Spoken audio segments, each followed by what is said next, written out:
This is a big passage, Philostratus, HeroesX 53, parts 8 through 13. And now we're switching our focus from Protesilaos to Achilles.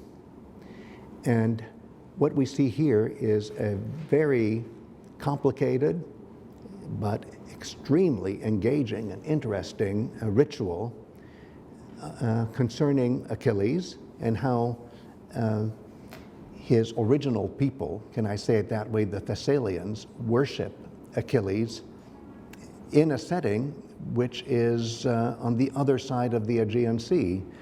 The Thessalians are on the European side of the Aegean Sea, and this particular ritual is happening on the Asiatic side.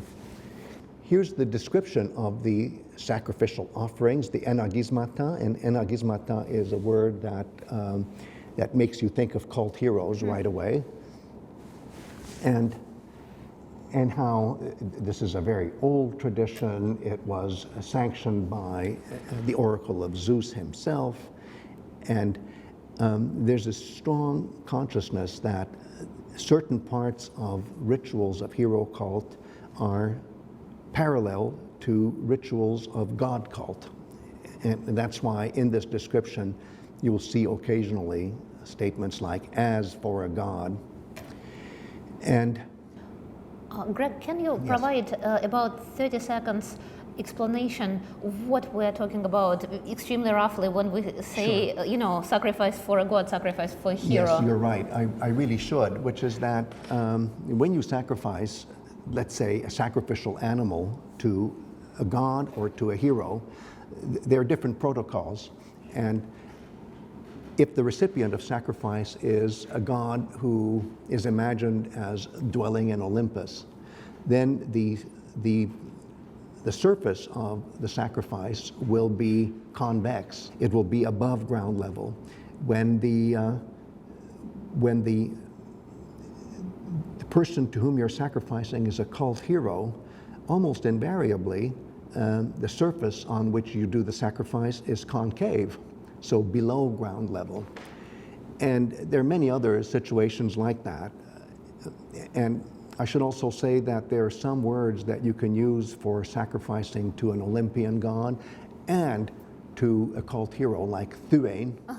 But there are other words like enagizein, which are not appropriate for Olympian gods at least, but are definitely the right thing to say when you sacrifice to a cult hero. So there are all sorts of rules. Every community has its own rules, so there'll be hundreds of variations on the theme, but that's the basics of the fact that yes, gods and heroes are in some ways sharing in the world of sacrifice, but there are clear distinctions. I see. So is it connected to the way that heroes can be at every given moment imagined differently, sometimes as more dead and sometimes as more alive? Yes, exactly. And it's also true that at certain climactic moments of worshiping heroes, the difference between human and divine is neutralized. And suddenly you can talk about the hero as a god, but then you might have only a zone of 5 seconds or 10 seconds, or let me say it another way, 6 words, while you can think of the hero as a god, and then you have to revert to the hero as a mortal. So there is a lot of overlap, and it all has to do with the idea that we humans share in divinity, since in some way we're descended from the heroes, even though there's a big cut between the world of heroes and our world.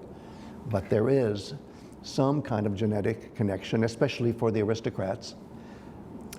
We non-aristocrats are not so sure, but we hope if the aristocrats are nice to us, et cetera, et cetera, et cetera. So it's a messy thing, but the world of the divine and the world of the human do meet in the world of heroes, cult heroes, definitely.